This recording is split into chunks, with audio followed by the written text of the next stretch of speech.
The relic had been hidden for centuries. Beneath layers of cobwebs and rotting wood, it waited in silence, buried deep within the forgotten vault of St. Mowena's Cathedral. Locals whispered of the reliquary, a box of dark iron and gilded edges, sealed with a blood-red lock.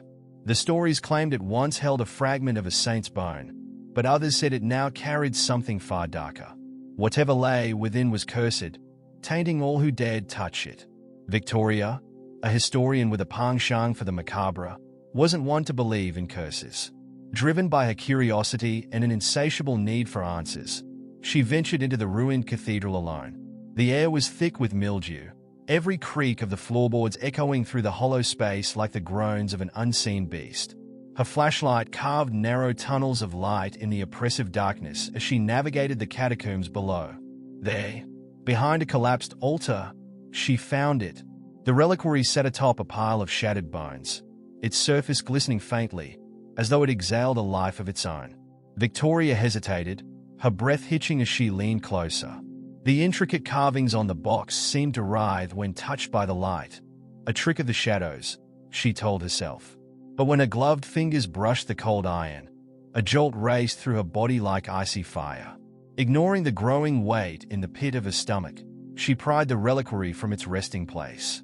The lock, inexplicably warm to the touch, burned her fingers even through her gloves. She didn't notice the faint whispering that began as she ascended the steps, nor the soft tapping behind her that echoed her every step. Back at her small apartment, the reliquary sat like a malignant tumor on her desk. The whispers had grown louder now, scratching at the edges of her sanity. Victoria's nights became restless, her dreams a whirlwind of grotesque imagery, gnarled hands reaching for her, teeth gnashing in the darkness, and always the reliquary at the center, oozing a vile crimson light. By the third night, her resolve began to crumble. Desperate for answers, she decided to open it. The lock, despite its once formidable appearance, fell away with an unnatural ease, as though it had been waiting for her decision. As the lid creaked open, the room filled with a foul stench, rotting meat, coppery blood, and something else, something primal and old. Inside, she found no fragment of a saint's bone, but a mass of writhing, pulsating flesh. It throbbed with a grotesque rhythm, each beat accompanied by an ear-splitting scream that only she could hear. Victoria staggered back, clutching her ears, but the screaming followed her. Her apartment seemed to pulse with life now, the walls slick with a dark, oozing substance that crawled towards her, dripping and reforming into hideous shapes. Then came the voices, countless, overlapping, speaking in tongues both alien and familiar. They promised her knowledge, power, immortality, and begged her to free them. And yet, beneath the allure was something cruel, an edge of mocking malice. And in her growing panic, she realized the truth. The reliquary was not a prison for a cursed object but a doorway. What lay inside was alive, waiting, and it was hungry. Victoria's hands trembled as she stumbled back from the reliquary. The room throbbed with malevolent energy, its ordinary corners now seeming infinite, distorted as if the walls themselves sought to trap her. The pulsating flesh within the reliquary began to extend, dark tendrils wriggling out like veins, searching for a host. She wanted to scream, but her voice failed her. Instead, she heard their voices, insistent, seductive, and layered like the droning of 1,000 swarms. You opened the door, Victoria. Her name. It knew her name. Her breaths came in shallow gasps. Every instinct screamed at her to run, to flee the apartment and leave this nightmare behind. Yet, a small part of her, a part she didn't recognize, wanted to look deeper, to touch the vile thing writhing inside the box. She had spent her life chasing the unknown, unearthing history's secrets. Now, it felt as though history itself reached for her, offering something forbidden. The whispers escalated, now a chorus of voices both pleading and commanding. Set us free. Let us show you. It hurts. It hurts to wait. And then, or perhaps, you prefer to join us. Victoria's knees buckled, her body collapsing onto the cold wooden floor. The reliquary's tendrils had grown longer, now slithering across the desk toward her. They glistened with a viscous, black substance that left scorch marks wherever it touched. She tried to crawl away, but the room itself seemed alive, pulling her closer. The lights flickered, plunging her into momentary darkness. When they returned, she wasn't alone. Figures emerged from the shadows, half-formed bodies dripping with decay, their faces mangled and wrong, as though someone had stitched them together from fragments of nightmares. They surrounded her, their eyes empty voids, mouths stretching far too wide to be human. One of them knelt beside her, its breath cold and wet against her ear. Its voice was a low rasp, yet somehow gentle, like a mocking lullaby. "You shouldn't have opened it, child, but now, you must choose." It gestured toward the reliquary. The thing inside had grown, spilling over the edges, its tendrils now reaching toward the ceiling, pulsating like a grotesque heartbeat. A thick, black ichor dripped from it, hissing as it hit the floor. "Close the box, and we take you." The figure grinned, revealing jagged teeth that glimmered like broken glass. "Open it fully, and you take us." Victoria's mind raced. If she closed the box, she would become their prisoner, trapped, consumed, lost forever. But if she opened it fully, unleashed whatever horror lay dormant within, what would happen to the world outside? The figures pressed closer, their distorted forms now merging into the walls, their whispers bleeding into her mind. Memories not her own flashed before her eyes.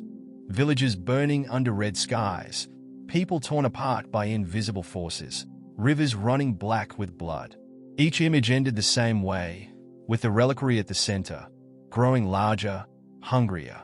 But amid the terror, one memory, or was it a warning, stood out. A voice, soft and trembling, unlike the others. "It can be sealed, but not without sacrifice." Victoria's eyes snapped open, her decision made. She forced herself to her feet, her limbs heavy and sluggish as though they moved through water. Her hand reached for the reliquary, now glowing with an otherworldly red light that seared her skin on contact.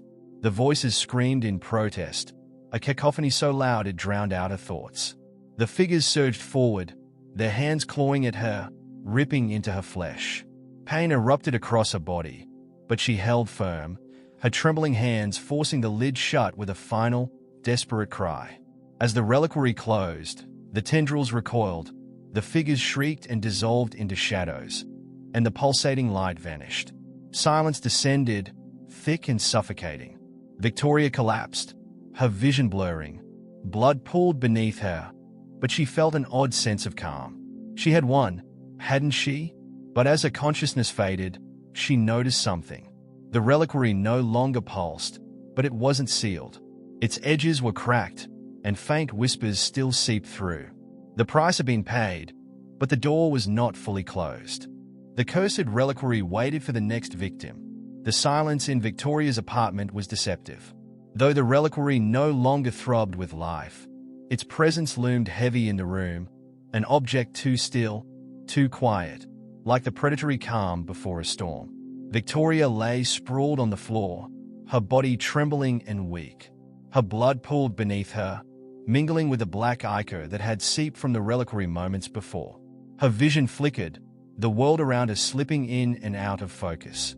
She tried to move, but her limbs felt paralyzed, her strength drained by whatever malevolent forces she had dared confront. Still, the faintest whispers crawled at the edge of her hearing, like the skittering of insects just out of sight. "It's not over, Victoria."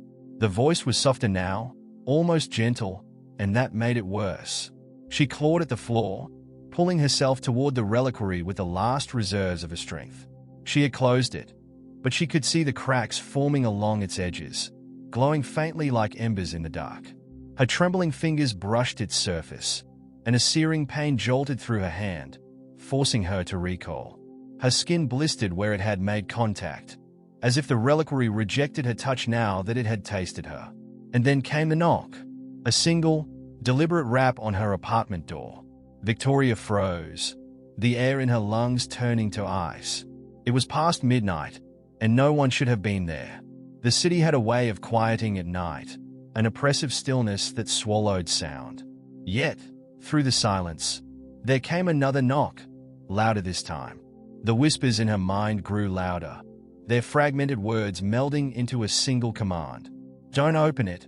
But her curiosity, the same insatiable force that had led her to the reliquary, itched beneath her skin. She turned her head toward the door, her body heavy, as if something unseen tried to anchor her in place. Another knock, followed by a voice. "Victoria," it said, low and hoarse. "I know you're in there."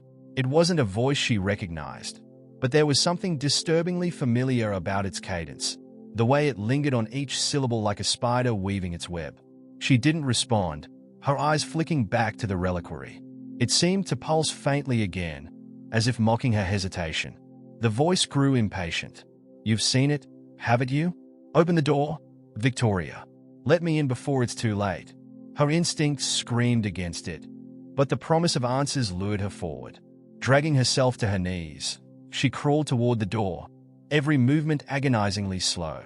Her blood left a trail behind her, smeared across the wooden floorboards. The whispers in her mind reached a fever pitch, clashing against the voice outside. "Don't let them in. You mustn't trust them. It's the only way." Her trembling hand reached for the doorknob. The moment she turned it, the door swung open with a violent gust of wind, slamming against the wall. The hallway outside was empty. No footsteps, no retreating shadow, just the void of darkness stretching endlessly in both directions. But the reliquary reacted. Its faint glow intensified, the cracks spreading wider as the whispers inside morphed into guttural screams. The black ichor began to seep from it again, pulling and coalescing into something tangible. From the shadows of the hallway, a figure emerged. At first, it was featureless, a silhouette shifting and undulating like smoke caught in a draft. Then, slowly, it took shape, a grotesque parody of humanity, its face stitched together from fragments of others. Its eyes glowed faintly, burning holes in the dark. "You invited me," it hissed, stepping into the room. Its voice was layered, echoing with the same chorus of whispers Victoria had heard since opening the reliquary. Victoria tried to crawl away, but the figure raised a hand, and her body froze. The air grew heavy, pressing against her chest like the weight of 1,000 graves. "You think you've won," it said, crouching beside her. Its breath was rancid, reeking of decay. "But you've only delayed the inevitable." The reliquary trembled violently now, its light blinding. The cracks along its surface widened, black tendrils reaching out once more, seeking their freedom. "I was the first," the figure continued, its voice almost mournful. "And now, thanks to you, they will all follow." Victoria summoned every ounce of strength she had left, her voice a broken whisper. "What are you?" The figure smiled, its jagged teeth glinting in the flickering light. "We are the forgotten, the forsaken, and soon, we will be everything." With those words, the reliquary burst open.